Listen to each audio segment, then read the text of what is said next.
আমার মনে হয় গাদ্দারি শব্দটা ঠিকই আছে, কিন্তু ভুল দিকে অ্যাপ্লিকেশন হচ্ছে। গাদ্দারি তখন হয় যখন মেজর হাফিজউদ্দিন বলেন যে আমরা এগ্রি না করলে গণভোটের ব্যাপারে নির্বাচনটা দিত না ইন্টারিম গভর্নমেন্ট। এই একই রকম একটা কথা আমরা গত পরশুদিনও শুনলাম।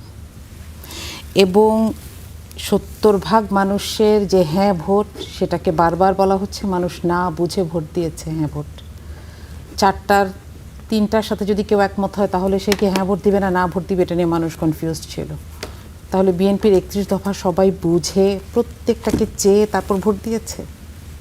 এটা কন্ট্রাডিক্টরি হয়ে যায় না? কনসেপ্টেই তো ঝামেলা হয়। আরেকটা কনসেপ্টে যেটা ঝামেলা, যেই অ্যামেন্ডমেন্টের কথা হেলাল ভাই বলছিলেন, যেটা জুলাই সনদের মাধ্যমে আনার কথা, সেটাতে স্পষ্ট যে 15তম সংশোধনীর মাধ্যমে বিগত সরকার যে কাজটা করেছে, কিছু কিছু জায়গাকে আনচেঞ্জেবল করে ফেলেছে। 4টা জায়গাকে, প্রথম 3 ভাগ এবং 150। এবং মজার ব্যাপার হচ্ছে এটাতে বর্তমান সংসদের যদি 350 জন হ্যাঁ ভোট দেন তাহলেও এটা চেঞ্জ করা যাবে না, এখানে অ্যামেন্ডমেন্টের সুযোগ নাই। এটার জন্যই গণপরিষদের শপথটা নেওয়া দরকার ছিল। কারণ সংবিধানের, আপনি সংবিধানের সংস্কারের সংজ্ঞাটা দেখবেন যে কোনো দেশ স্বাধীন হওয়ার পরে অথবা কোনো বিপ্লবের পরে বা এই ধরনের গণ অভ্যুত্থানের পরে সংবিধানের যে পরিবর্তন করতে হয় সেটার জন্য গণপরিষদের দরকার হয়।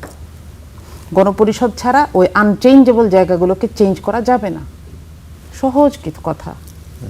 কিন্তু এখানে আমি সেটা করলাম না, প্রথম সুযোগটা মিস করেছি। আমি জানি না সেই শপথটা নিলে বিএনপির কী ক্ষতি হতো, কিন্তু সেদিন আমি সাধারণ মানুষকেও এই গাদ্দার শব্দটা ব্যবহার করতে দেখেছি। কাদের বিরুদ্ধে? কাদেরকে বলেছে? সহজ, বিএনপির বিরুদ্ধে বলেছে। এবং বলেছে যে সাধারণ মানুষের রক্তের ওপর দিয়ে যে সরকারটি আজকে এখানে বসেছে, যাদের এখানে থাকার কথা ছিল না। রাজনৈতিক আন্দোলন তো মেলা দিন ধরে হয়েছে বাংলাদেশে, সবাই করেছে, আমরা নিজেরাও করেছি, কিন্তু সেটার কারণে তো এই প্রম্পট চেঞ্জটা আমরা দেখি নাই। আমরা তো একটা সময় এসে বন্ধ করে দিয়েছিলাম, নিরাশ হয়ে গেছি। এবং আপনি যদি 5 অগস্ট কিংবা তারপরে থেকে 8 তারিখ পর্যন্ত এমনকি শুধু বিএনপির নেতাদের কথাগুলোই শোনেন, আপনি বুঝবেন যে এখানে তারা সবাই স্বীকার করছিলেন। মির্জা ফখরুল বলেছেন, রুহুল কবির রিজভী বলেছেন, এবং অসংখ্য মানুষ বলেছেন, এমনকি ব্যারিস্টার আন্দালিব পার্থও বলেছেন, যিনি এখন সংসদে খুব হাস্যরসিকতার মাধ্যমে এই পুরো কনসেপ্টটাকে তাচ্ছিল্য করেছেন, আমরা নিজেরাই দেখেছি। তো এই জায়গাগুলোকে তাহলে সংস্কার করার জন্য আমি সোজা পথটা নিলাম না, এখন আমি একটা বাইপাস নিতে চাই। আর আমি বলছি এটাকে বৈধ করার জন্য আমি বলছি বিরোধী দল থেকে একটা কমিটি দেন। এই প্রস্তাবটা নেওয়া তো বিরোধী দলের জন্য নাম্বার 1 অপমানজনক। কারণ আমি তো গণপরিষদের সদস্য হিসেবে সংস্কারের জন্য তৈরি, আমি শপথ নিয়েছি, আমাকে সেই জায়গাটা দিয়ে সোজা পথটা দিয়ে আসার দরকার ছিল না? সেটাকে আমি করলাম না, এখন বলছি আসেন একটা কিছু করি।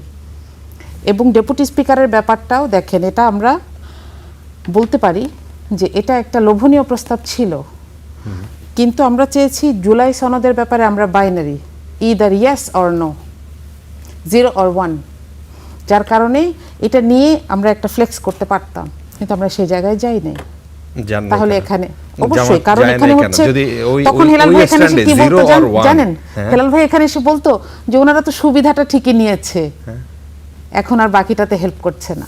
উনি বলতো লেখেন না, সেই সুবিধার জায়গায় তো শুরুতে জামাত জুলাই ওইভাবে কনফিউজ মনে হয় না। জুলাই সনদ is a package, you can not cherry pick যে আমার এটা ভালো লাগছে, এটা আমার একটু সুবিধা হচ্ছে, এটা আমি একটু নিলাম।